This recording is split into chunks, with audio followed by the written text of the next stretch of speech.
finally time for me to go grocery shopping, yes. But maybe I'd see my friend Lotte and have a nice cup of tea. Yeah, that would be nice. Oh.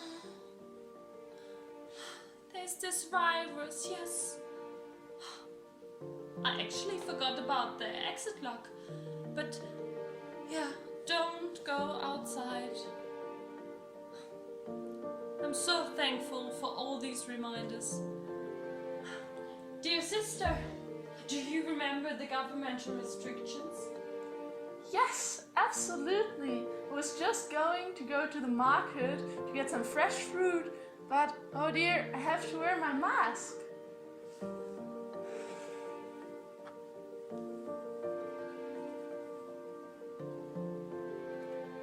It's so hard for me to have usual tasks like this, to perform that. Like yesterday, I tried to call my granddaughter, but the keys on the phone, they are so small. Hello, Grandma. Why didn't you call me back? I was starting to worry about you. Please, call me back. I told them to let me know if they have any problems. I usually visit them to help with chores, as it has been really difficult with my grandma's Parkinson and my great-aunt's Alzheimer's disease. What you just saw is a representation of struggles many elderly people face every day.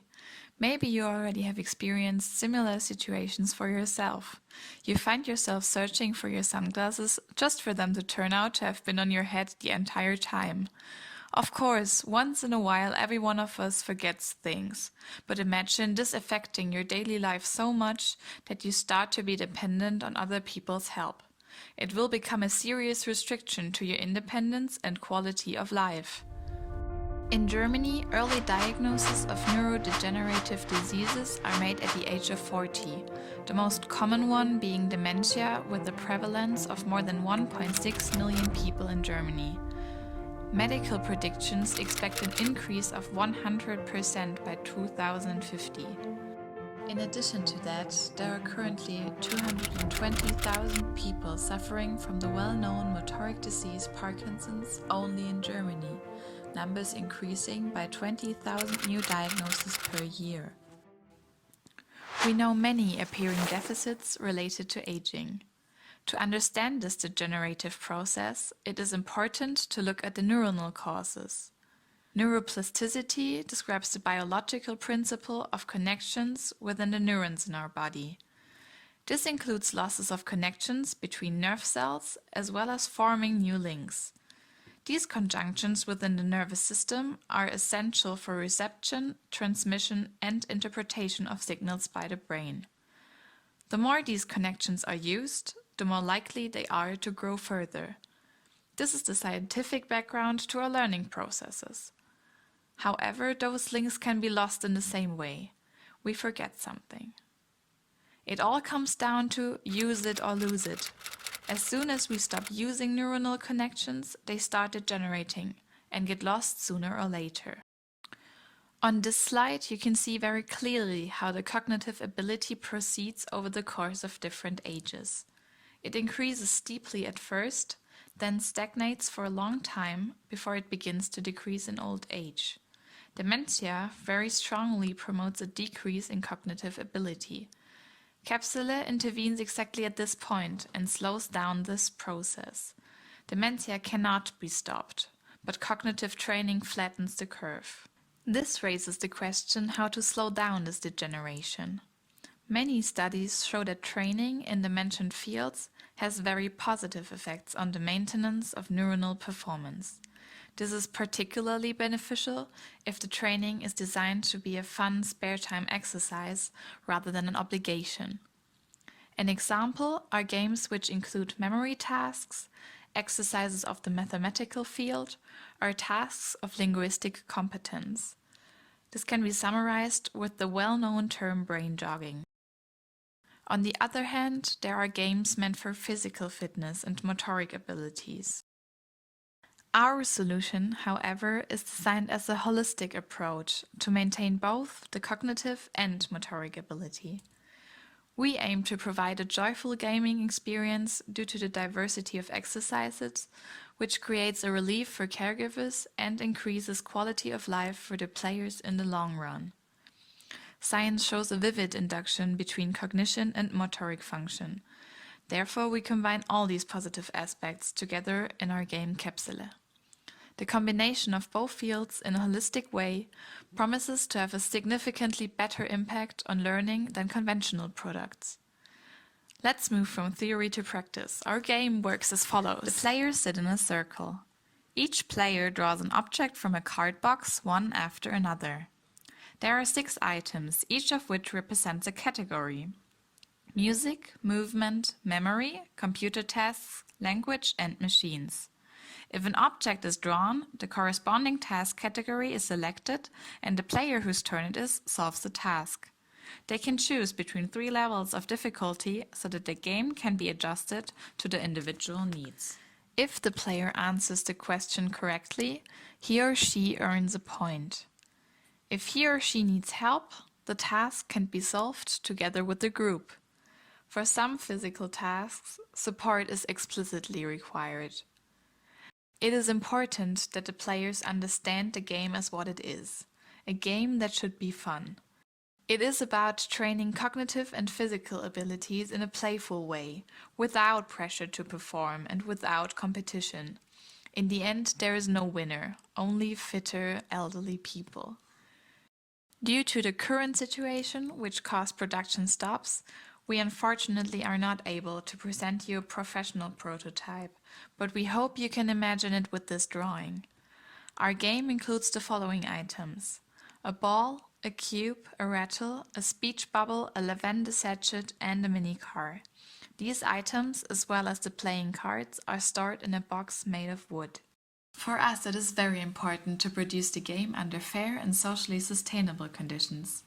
Luckily, we were able to build a cooperation with the Bruderhausdiakonie, which is a local organization for workshops for disabled people, having 2 locations in Bad Urach and Reutlingen.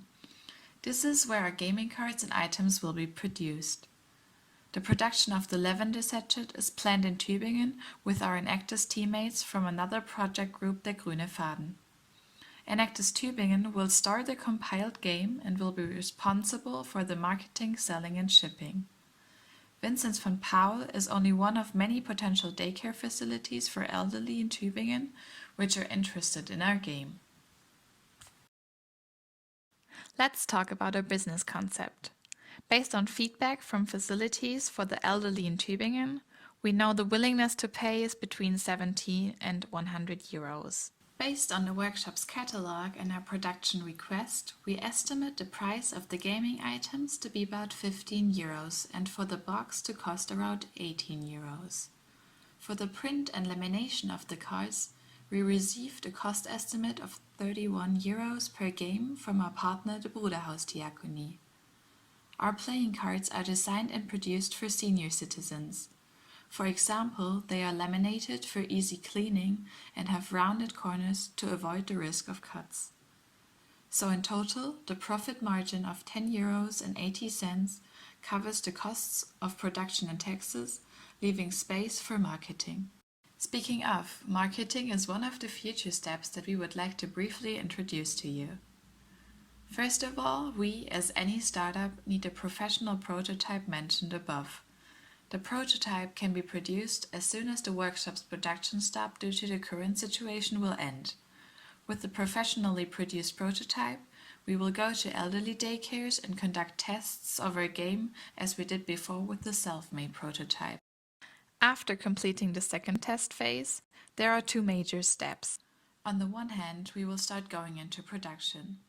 The costs for the first productions are covered by sponsorship from our university, which subsidizes creative charitable projects with 500 euros. First, 10 pieces shall be produced, which we plan to sell locally. Some demands are already there. Several elderly daycares in which we tested our game have expressed their interest in buying. Elderly daycares are our main targets. However, the customer segment can be broadened to local community centers and families, since our game offers a lot of flexibility. On the other hand, we want to develop a marketing concept that enables us to sell the game across Germany. Sales are planned to be organized via a website, specialized newsletters, and catalogs addressing medical issues to reach as many daycare facilities as possible. Margarete and her sister, the two women you saw in the video at the beginning of this presentation, are limited in their everyday lives due to their neurodegenerative diseases. Even their social environment is very concerned about the health condition of the two women. Based on what you learned in our presentation, you now know that these diseases cannot be stopped, but cognitive and motoric training can slow down the process. Käpsele is the first playful training that promotes both areas and can therefore maintain the quality of life of the players. And not only the players themselves, but also the nursing staff and relatives can be relieved. We are therefore certain that such a game will be successful in the market and can have a positive effect on cognitive and motoric abilities of the elderly. This also shows in its name Käpsele, which comes from Swabian dialect and means smart. This combines all positive aspects of our game, together from the idea to the gameplay to its positive long-time impact. Autonomy is one of the most important personal goods, and this should be preserved for elderly with or without neurodegenerative diseases for as long as possible. Thank you very much for your attention and stay healthy. Sincerely yours, Team Käpsele from Enactus Tübingen.